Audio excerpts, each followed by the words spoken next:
Assalamualaikum warahmatullahi wabarakatuh. Kami dari kelompok 1 akan mempresentasikan materi mengenai hukum dalam Islam. Sebelumnya, izinkan kami memperkenalkan diri. Yang pertama ada saya sendiri, Erina Siti Fauzia. Yang kedua ada Gitna Aulia Putri Hidayat. Yang ketiga ada Muhammad Ammar Azikra. Dan yang keempat ada Muhammad Dafa Al-Siddiq.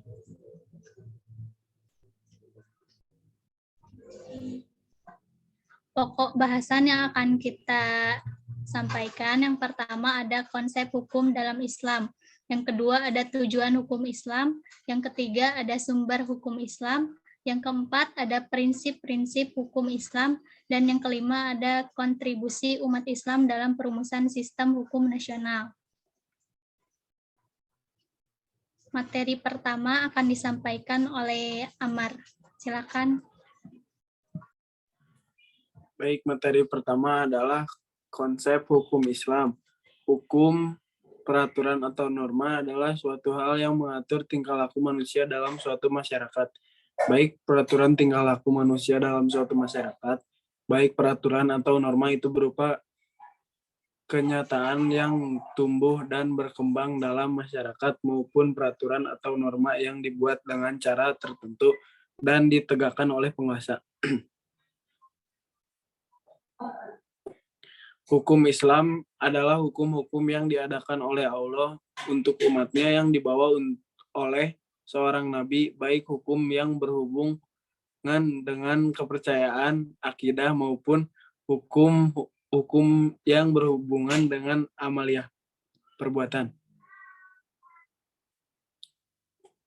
Akidah maupun yang berhubungan dengan amaliyah syariat Islam menurut bahasa berarti jalan yang dilalui umat manusia untuk menuju kepada Allah Ta'ala, dan ternyata Islam bukanlah hanya sebuah agama yang mengajarkan tentang bagaimana menjalankan ibadah kepada Tuhannya saja. Keberadaan aturan atau sistem ketentuan Allah Subhanahu wa Ta'ala untuk mengatur hubungan manusia dengan Allah Ta'ala dan hubungan manusia dengan sesamanya. Aturan tersebut bersumber pada seluruh ajaran Islam, khususnya Al-Quran dan Hadis. Hukum Islam dibagi ke dalam dua bidang, yaitu bidang ibadah, suatu hal yang berhubungan antara manusia dengan Allah, hukumin Allah, dan bidang muamalah, hukum yang berkaitan dengan urusan dunia, hubungan antara manusia dengan manusia yang lain, hablum minanas.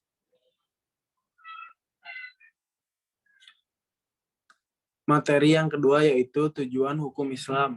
Secara umum, tujuan hukum Islam sering dirumuskan sebagai kebahagiaan hidup manusia di dunia dan di akhirat kelak. Tujuan hukum Islam memiliki makna yang lain sebagai jalan mengambil segala yang bermanfaat dan mencegah ataupun menolak yang mudarat, artinya suatu hal yang tidak berguna bagi hidup dan bagi kemaslahatan hidup manusia, baik rohani ataupun jasmani, individual dan sosial. Baik, materi selanjutnya akan disampaikan oleh Dafa. Seorang tokoh Islam yang bernama Abu Ishaq Al-Shatibi merumuskan yang pertama, memelihara agama atau hifz ad-din. Agama yang merupakan tujuan hukum Islam yang pertama, karena agama merupakan pedoman hidup manusia. Yang kedua, memelihara jiwa atau hifz an-nafs. Jiwa merupakan tujuan hukum Islam yang kedua, karena hukum Islam wajib memelihara hak manusia untuk hidup dan mempertahankan kehidupannya. Yang ketiga, memelihara akal atau hifz al-aql. Akal merupakan hal yang sangat penting dalam hukum Islam, karena dengan mempergunakan akal, manusia akan dapat berpikir tentang Allah, alam semesta, dan dirinya sendiri. Yang keempat, memelihara keturunan atau hifz an-nas. Keturunan yaitu bertujuan agar kemurnian darah dapat dijaga dan kelanjutan umat manusia dapat diteruskan. Yang kelima, memelihara harta atau hifz al-ma'al. Harta merupakan tujuan hukum Islam yang terakhir yang merupakan pemberian Tuhan kepada manusia agar manusia dapat mempertahankan hidup dan melangsungkan kehidupannya.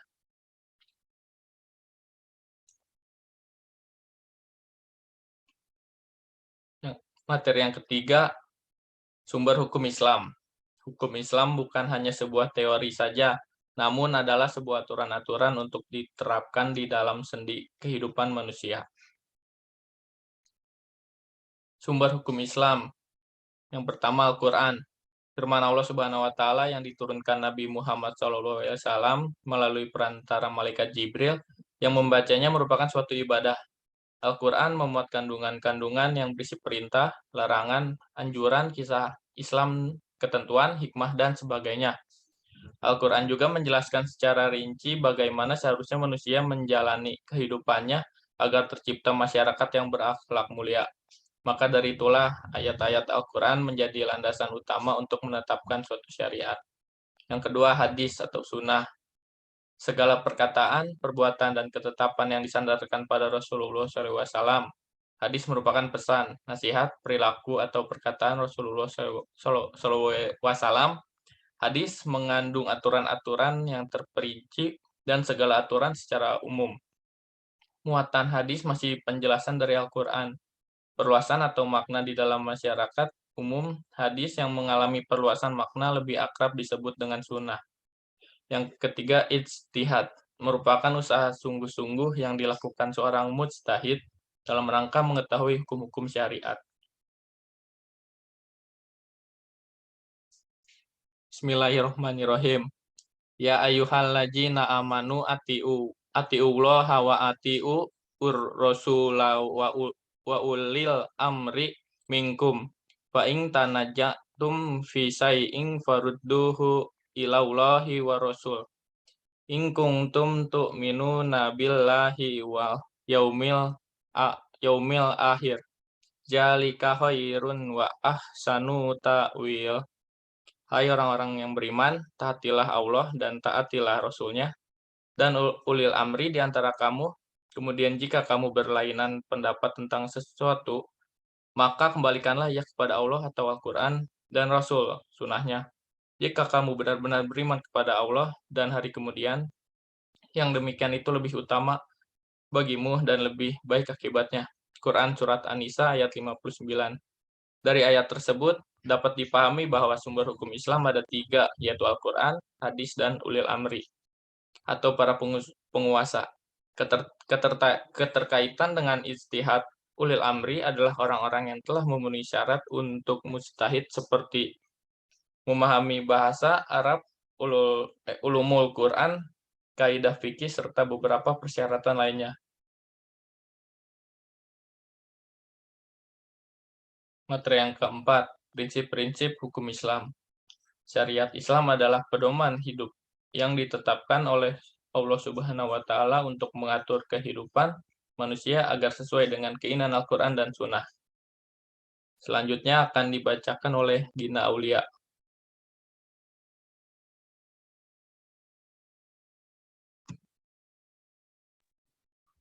Prinsip Tauhid.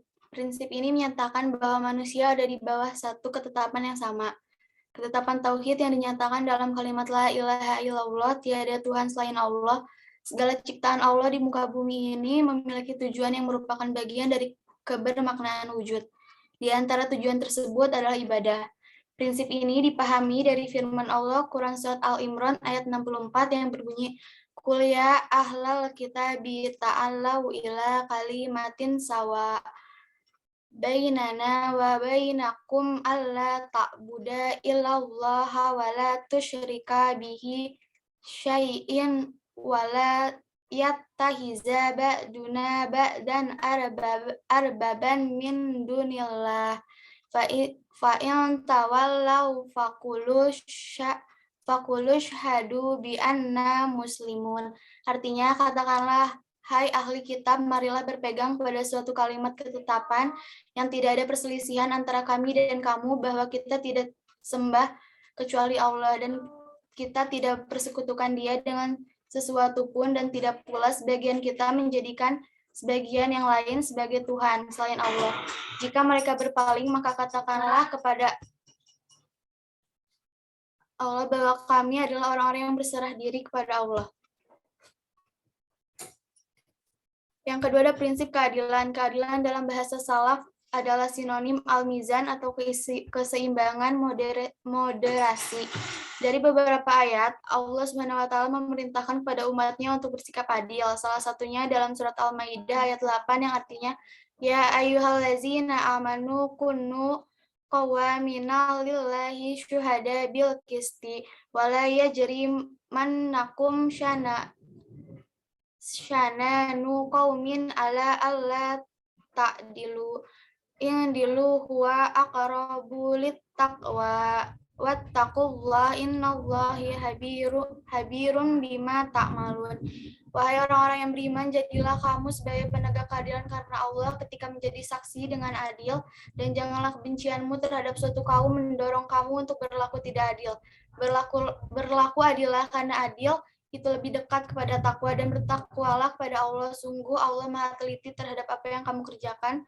Quran surat Al-Maidah ayat 8.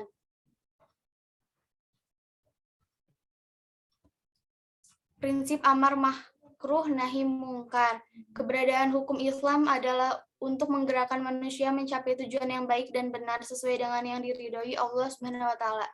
Menurut Hasbi Asy-Syidiq, prinsip amar ma'ruf nahi mungkar dilihat dari peran suatu negara dalam Islam, di mana negara tidak diperbolehkan masyarakat untuk berbuat sesuai kemauannya sendiri dan bertindak secara semena-mena, terlebih jika tindakan tersebut sudah melanggar hukum Islam.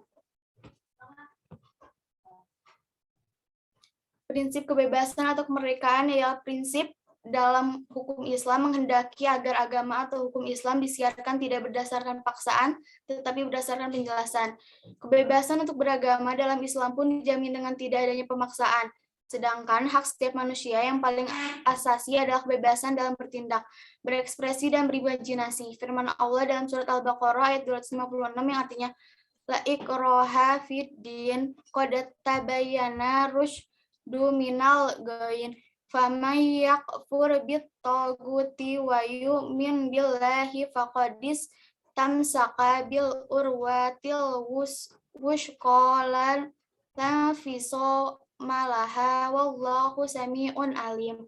Tidak ada paksaan untuk memasuki agama Islam, sesungguhnya telah jelas jalan yang benar daripada jalan yang sesat. Karena itu barang siapa yang ingkar kepada taghut dan beriman kepada Allah, maka sesungguhnya ia telah berpegang kepada tali yang amat kuat yang tidak akan putus. Dan Allah Maha mendengar lagi Maha mengetahui.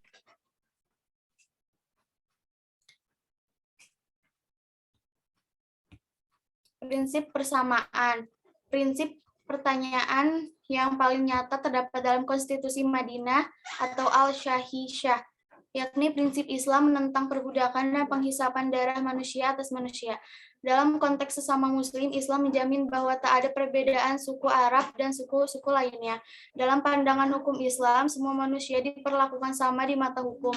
Tidak ada yang didolimi atau diuntungkan dengan alasan apapun. Rasul dengan tegas menyatakan tidak ada perbedaan antara orang Arab dan orang ajam kecuali amalannya. Firman Allah SWT yang menjelaskan tentang prinsip kesamaan ini ada dalam surat Al-Hujurat ayat 13 yang bunyinya sebagai berikut. Ya ayuhan nasu innaka khalaqnakum min dzakari wa unsa wa ja'alnakum syu'uban wa qabaila lita'arafu. Inna akramakum indallahi atqakum innallaha alimun khabir. Artinya, wahai manusia, sungguh kami telah menciptakan kamu dari seorang laki-laki dan seorang perempuan. Kemudian kami jadikan kamu berbangsa-bangsa dan bersuku-suku agar kamu saling mengenal. Sesungguhnya yang paling mulia di antara kamu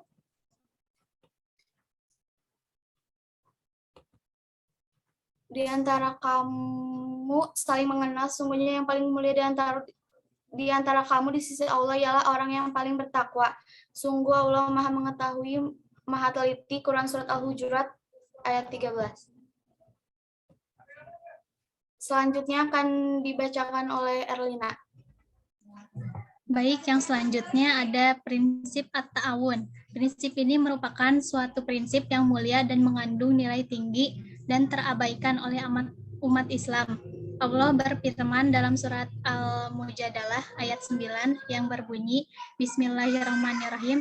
Ya ayyuhalladzina amanu iza tanajaitum wala tatanajau bil ismi wal udwani wa maksiyatir rasuli wa tanajau bil birri wat taqwa wattaqullahallazi ilaihi tuhsyarun. Yang artinya, wahai orang-orang yang beriman, apabila kamu mengadakan pembicaraan rahasia, janganlah kamu membicarakan perbuatan dosa, permusuhan, dan durhaka kepada Rasul. Tetapi bicarakanlah tentang perbuatan kebajikan dan takwa, dan bertakwalah kepada Allah yang kepadanya kamu akan dikumpulkan kembali.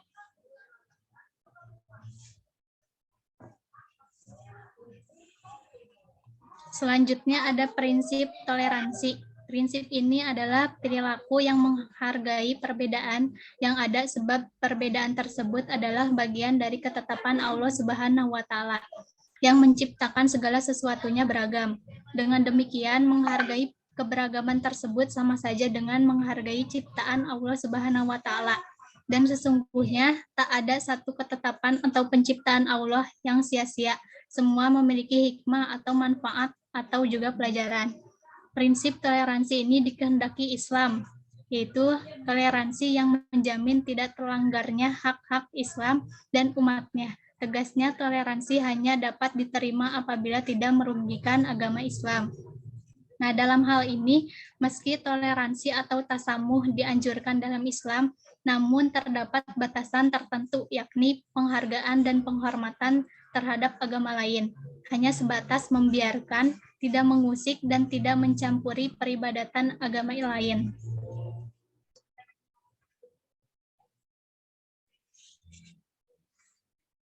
Yang terakhir, kelima, ada kontribusi umat Islam dalam perumusan sistem hukum nasional. Syariat Islam adalah pedoman hidup yang ditetapkan Allah Subhanahu wa taala untuk mengatur kehidupan manusia agar sesuai dengan keinginan Al-Qur'an dan Sunnah.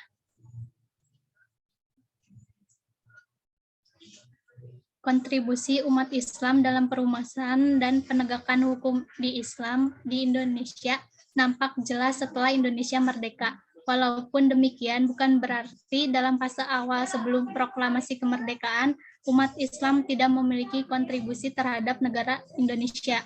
Banyak hal yang telah dilakukan oleh umat Islam di Indonesia, termasuk salah satunya adalah lahirnya proklamasi kemerdekaan 17 Agustus 1945, juga merupakan hasil perjuangan umat Islam dengan beberapa komponen negara bangsa yang lainnya. Dalam satu perspektif, Indonesia merupakan negara bukan berideologikan Islam, namun kerangka acuan dalam pengembangan aturan hukum dan perekonomian banyak mengacu pada nilai-nilai Islam. Pancasila pada awal mulanya merupakan hasil perubahan dari Piagam Jakarta dan menghilangkan 7 kata pada sila pertama. Nah, sebelumnya sila pertama ini awalnya itu adalah dengan kewajiban menjalankan syariat Islam bagi pemeluk-pemeluknya. Tetapi dengan pertimbangan untuk persatuan dan kesatuan bangsa Indonesia, akhirnya mengalami perubahan pada tanggal 18 Agustus 1945 yang merumuskan sila Pancasila menjadi ketuhanan yang Maha Esa. Meskipun demikian, dalam berbagai macam peraturan perundang-undangan, hukum Islam telah benar-benar memperoleh tempat yang wajar secara konstitusional yuridis.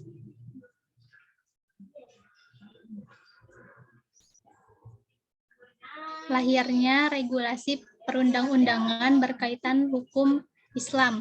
Kontribusi umat Islam dalam perumusan dan penegakan hukum dewasa ini semakin nampak jelas dengan ditandai lahirnya beberapa peraturan perundang-undangan yang berkaitan langsung dengan hukum Islam. Contohnya seperti Undang-Undang RI Nomor 1 Tahun 1974 tentang perkawinan. Terus ada Peraturan Pemerintah Tahun 1977 Nomor 28 tentang perwakapan tanah milik. Selanjutnya ada Undang-Undang RI Nomor 7 Tahun 1989 tentang peradilan agama. Dan yang terakhir ada Undang-Undang RI Indonesia nomor 38 tahun 1999 tentang pengelolaan zakat. Juga ada Undang-Undang Republik Indonesia tahun 1999 tentang penyelenggaraan haji. Nah, tidak hanya peraturan itu saja, ada pula yang berkaitan dengan jurusan kita nih di perbankan, yaitu menurut Hasbi misalnya menghendaki fikih Islam dengan pembentukan fikih di Indonesia pada tahun 1962. Terus ada juga menurut Syafruddin Prawi Negara mengemukakan idenya pengembangan sistem ekonomi Islam yang diatur menurut hukum Islam.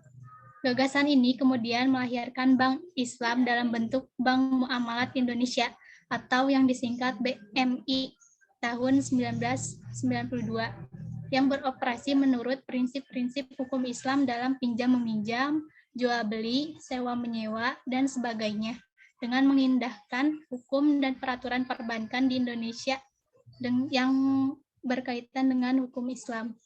Mungkin cukup sekian dari kelompok 1. Mohon maaf bila ada kesalahan. Wabillahi taufik wal hidayah. Wassalamualaikum warahmatullahi wabarakatuh.